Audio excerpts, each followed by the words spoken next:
Gracias por continuar junto a nosotros en el espacio de entrevista de Informa TVX. Este lunes 28 de noviembre vamos a poner a su disposición un tema muy interesante vinculado a la presentación del libro titulado Migración Irregular de Niños y Niñas Salvadoreños y Salvadoreñas hacia los Estados Unidos. Les comento que esta mañana justamente se presentó el libro titulado Atrapados en la tela de araña, Migración Irregular de Niños y Niñas Salvadoreños hacia los Estados Unidos. El texto pretende analizar el fenómeno desde una perspectiva de los derechos de los niños migrantes, las razones de su viaje hacia el país del norte y sus efectos psicosociales. Según el Observatorio de Migración del Colegio de la Frontera Norte, hasta octubre de este año, las autoridades migratorias de los Estados Unidos han detenido a 68.080 menores no acompañados, en su mayoría originarios de El Salvador y Guatemala, y en proporción menor de Honduras y México. Para ampliar los resultados del libro y del Observatorio de Migración que recientemente ha lanzado la UCA, me acompaña Larisa Brioso, ella es psicóloga social e investigadora y que fue parte del equipo del trabajo de este libro. Bienvenida, Larisa, un gusto. Muchas gracias por la invitación. Gracias a usted por acompañarnos, Larisa, y me gustaría que iniciemos la entrevista con esto. El eje central del libro se centra en niños y niñas que han migrado o lo han intentado hacia los Estados Unidos. ¿Cómo fue el acercamiento de ustedes como equipo de trabajo hacia esa población? Nosotros venimos trabajando con niñez migrante desde hace unos 6 años atrás. Desde ese momento nosotros hemos visitado en distintas ocasiones la estación migratoria que se ubica en el Caín. En esta estación llegan los niños cuando vienen de Tapachula. Ahí es la zona en donde se hace la recepción y se les entrega a los niños a sus familiares. En ese momento es que nosotros tuvimos la oportunidad de poder hablar con ellos, pero también viajamos a México y estuvimos en la estación migratoria Siglo XXI y tuvimos un acercamiento con los niños y las niñas, ¿verdad?, mientras esperan poder ser retornados al país. Ahora bien, hay un aspecto interesante, Larisa. Hacía esta pregunta para iniciar la entrevista porque en el desarrollo del texto ustedes mencionan que tratan con distintos niños y niñas adolescentes, es decir, por sus condiciones o características en las que se encuentran, los que son potenciales migrantes, los que son detenidos en estación migratoria, los que son retornados ya o fueron retornados desde México y los que solicitan ese refugio o que se encuentran en ese estatus. Coméntenos un poco esa clasificación y cómo fue acercarse a estos grupos porque están en condiciones diferentes. Sí, cuando se habla de niñez migrante pareciera que es un grupo homogéneo, pero la niñez migrante tiene una variedad de matices. Ya se es migrante estando en El Salvador, con el deseo de querer irse a los Estados Unidos. A esa niñez nosotros la denominamos potencial migrante. Ellos ya tienen una identidad migratoria, ya ellos se definen a sí mismos como sujetos migrantes. Ellos pueden estar físicamente acá, pero ellos ya viven en los Estados Unidos, están más enterados de lo que sucede en los Estados Unidos, de lo que puede estar pasando acá en el país.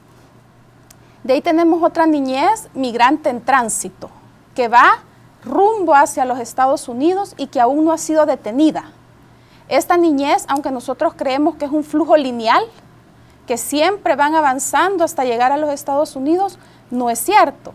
Hay procesos circulares. El niño avanza, retrocede y a veces queda atrapado dentro de redes de tráfico de personas, ya sea que se le involucre en el tema de trata, ya sea que se incorpore dentro de lo que es el trabajo informal en México o que sea asegurado. Cuando es asegurado, esta niñez ya se encuentra dentro de las estaciones migratorias esperando que se cumplan todos los trámites para que sea deportado o reenviado a El Salvador. Pero también tenemos niñez en México que se encuentra en las cárceles, acompañando a sus padres y a sus madres. México permite hasta los 12 años tener a los hijos junto con los padres. Tenemos también niñez que ha solicitado refugio, sobre todo por el tema de amenazas, y estos niños se encuentran también resguardados dentro de las estaciones migratorias. Tenemos niños y niñas que están en lugares de acogida porque sus padres murieron en el camino y no se logra identificar un familiar al que puedan ser entregados acá en El Salvador. La niñez en Guatemala y en México es amplia. Hay un aspecto que me llama la atención, Larisa, porque es el título que tiene el libro. ¿Y por qué utilizan la figura de la tela de araña respecto a la migración irregular? ¿Por qué titularlo así? ¿Por qué la tela de araña como una figura para la cual entender este fenómeno de migración de niñez y adolescencia, acompañados, en algunos casos no van acompañados?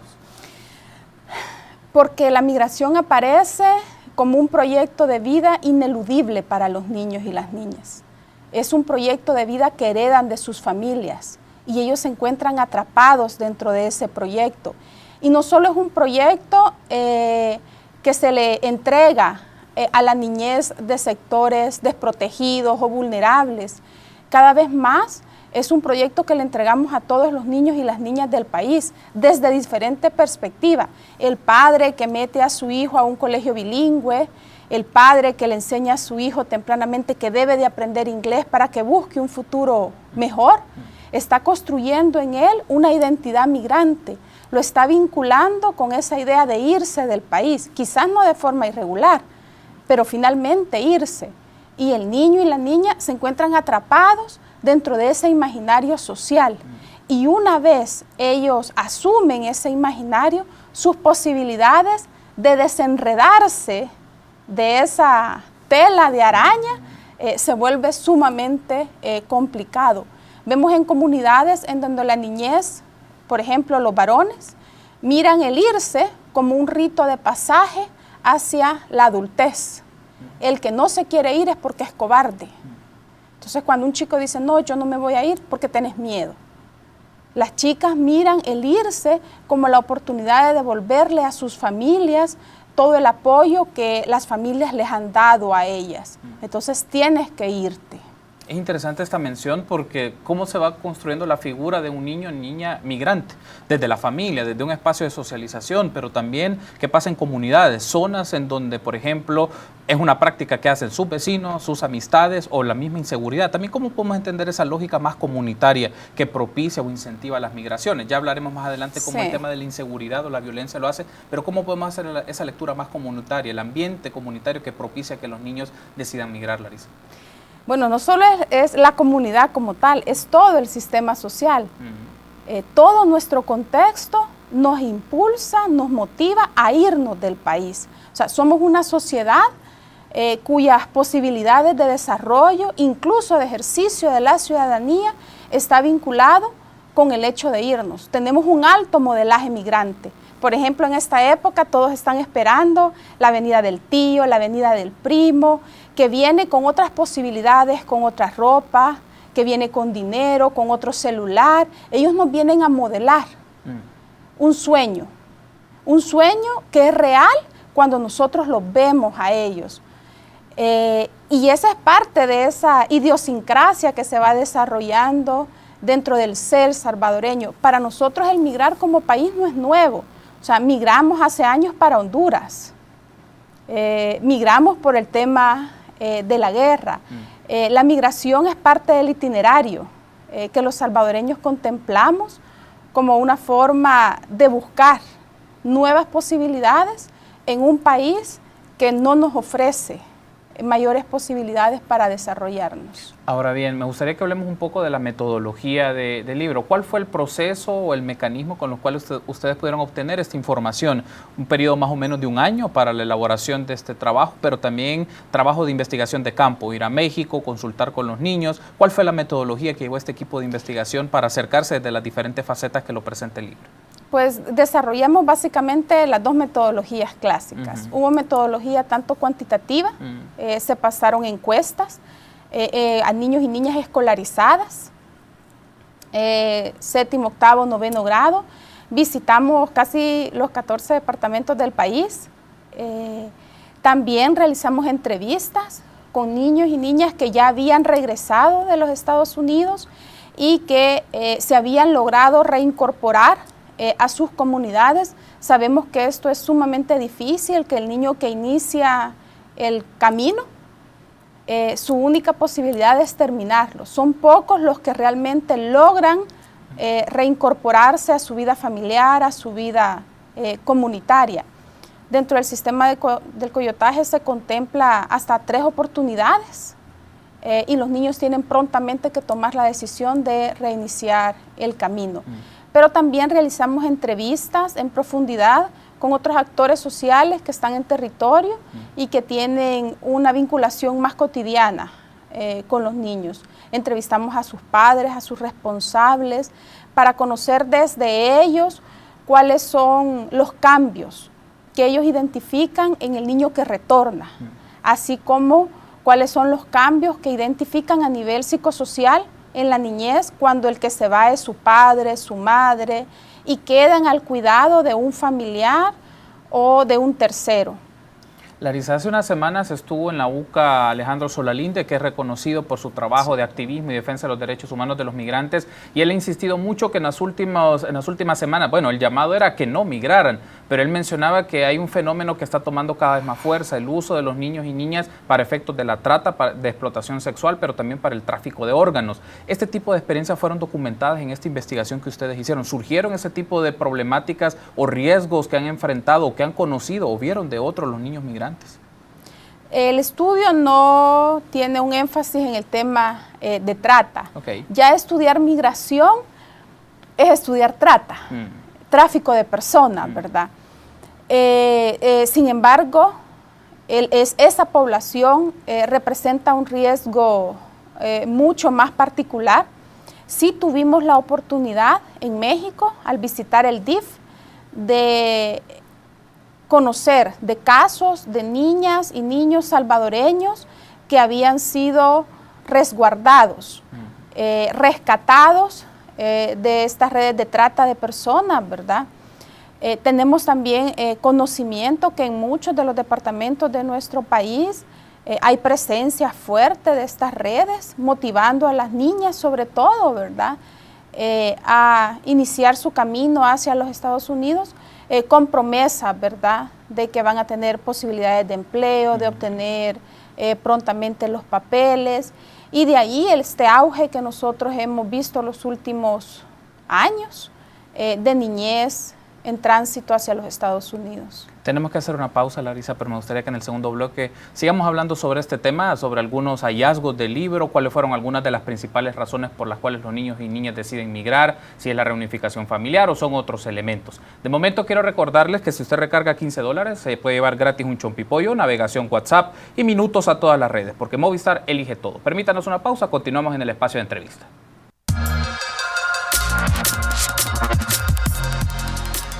Gracias por continuar junto a nosotros en el espacio de entrevista de Informa TVX, lunes 28 de noviembre. Me acompaña Larisa Brioso, psicóloga social e investigadora, y el tema que estamos desarrollando en esta oportunidad es la presentación del libro Migración Irregular de Niños y Niñas Salvadoreños hacia los Estados Unidos. Retomando entonces la entrevista, Larisa, me gustaría que hablemos un poco sobre cuáles son las razones principales de la migración de los niños y niñas hacia los Estados Unidos. Nosotros en el estudio hablamos de un motivo compuesto. Se señala que la reunificación familiar es una de las principales razones. Sin embargo, las estadísticas demuestran que este motivo viene en descenso. Se le suma como más importante el motivo de la violencia. Cada vez más los niños y las niñas están migrando por las situaciones de inseguridad que vive el país. No solo por las situaciones de inseguridad indirectas, sino también por la situación de inseguridad directa. Este tema de la inseguridad pesa mucho en este momento en la decisión de los padres de llevarse a sus hijos. Quizás los padres ya han contemplado llevarse a su hijo o a su hija, sin embargo, frente a la violencia, la decisión se vuelve urgente. El tema de la violencia también minimiza los riesgos en el camino. Los chicos nos dicen, ¿y qué me va a pasar? ¿Me van a violar? Eso ya me pasó aquí. Eso me puede pasar en El Salvador. ¿Qué me van a hacer? ¿Me van a asaltar? ¿Me van a matar? Eso me puede pasar aquí en el país.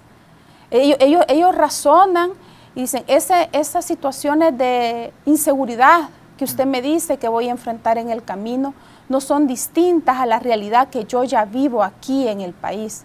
Al menos si me pasa en el camino, me pasa en busca de un sueño, pero aquí no tengo sueños, no tengo otras posibilidades. Por otro lado, cuando el chico o la chica migra por motivos de inseguridad, las posibilidades de retornar a su hogar se vuelven difíciles. se encuentran dentro de un proceso de persecución por parte de las maras, en este caso, ¿verdad? Entonces el chico, la chica ya no puede retornar y seguramente llegará a la estación migratoria, será entregado a sus padres y nuevamente reiniciará el camino. Es interesante esta mención, Larisa, porque justamente uno de los gráficos, uno de los datos que ustedes presentan en este libro es las razones de migrar, lo toman por una tasa por 1000 migrantes y desde el año 2012 quien ha venido en ascenso, es la razón particularmente de inseguridad y la que ha venido en detrimento son los factores económicos, pero particularmente el tema de reunificación familiar y ahora el de inseguridad son las principales o son de los factores con los cuales asocian para eso. Pero el tema de la reunificación familiar es interesante por el hecho de la búsqueda de alcanzar nuevamente a sus padres, a sus familiares más cercanos, pero lo que significa en ese trayecto de los kilómetros que tienen que pasar y lo que significa vivir, eso también es una situación muy compleja, porque, y lo decíamos fuera del aire y me gustaría que lo hablemos ahora, las circunstancias en las que se encuentran, aquellos chicos que han sido mutilados por ir en el tren, o aquellos chicos que están en los albergues, o aquellos niños y niñas que se encuentran en espacios de tratamiento diferenciado, o aquellos que usted mencionaba, que acompañan a sus padres en los centros penitenciarios. Sí, efectivamente. Cuando nosotros preguntamos a los jóvenes si ellos conocen de los riesgos del camino, ellos son capaces de describirnos, de hablarnos de los riesgos.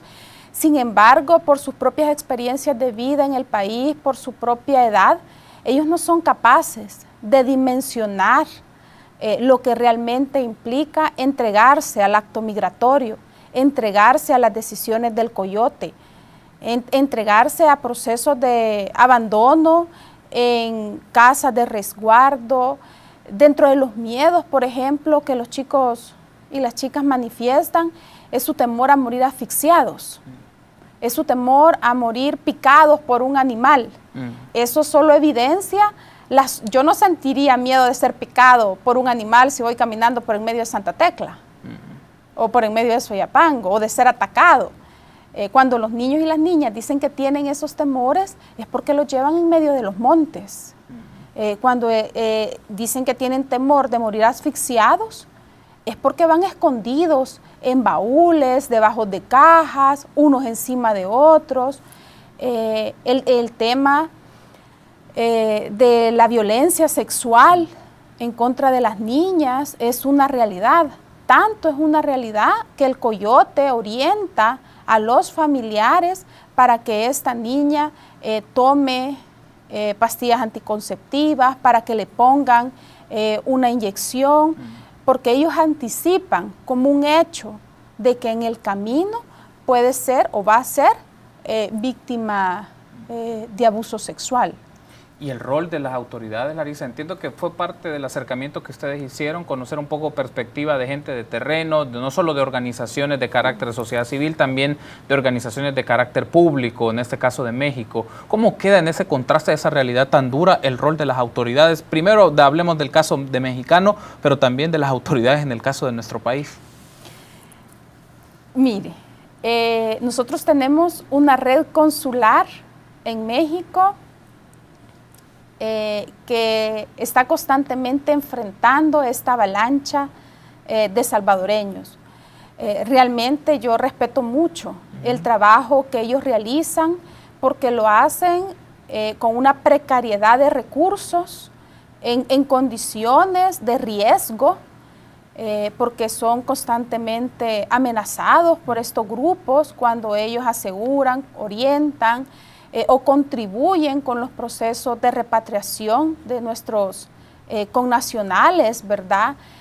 La situación sobrepasa la cantidad de recursos humanos que nosotros tenemos en México.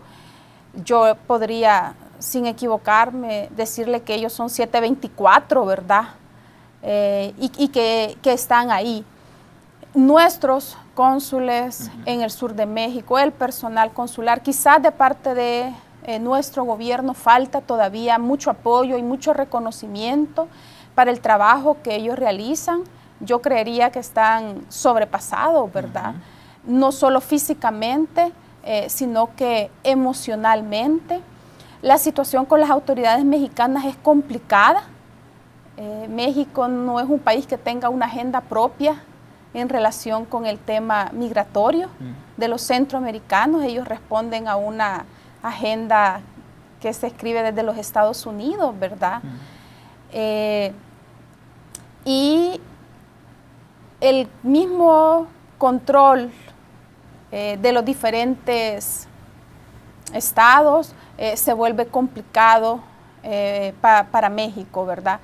Así que en este tema hay autoridades mexicanas muy comprometidas, ¿verdad?, con la defensa de los derechos humanos de los migrantes, pero también hay otras autoridades que responden a otras agendas, ¿verdad?, y llegan a vulnerar los derechos de nuestros connacionales. De este acercamiento que ustedes realizaron al fenómeno de la migración de niñez y adolescentes salvadoreños hacia los Estados Unidos, ¿qué temas, qué hallazgos o qué aspectos resaltarían ustedes para efectos de la tarea o del trabajo que tienen las autoridades en el país, me refiero del gobierno, para evitar esta salida, esta migración forzada, obligada de niños y niñas, o que lo ven como una opción de vida? ¿Qué elementos podríamos retomar de la investigación para decir dónde puede trabajar o dónde puede intervenir el gobierno nacional, las autoridades locales, para evitar este flujo migratorio y los riesgos a los que se someten, las muertes y todos los traumas que eso provoca?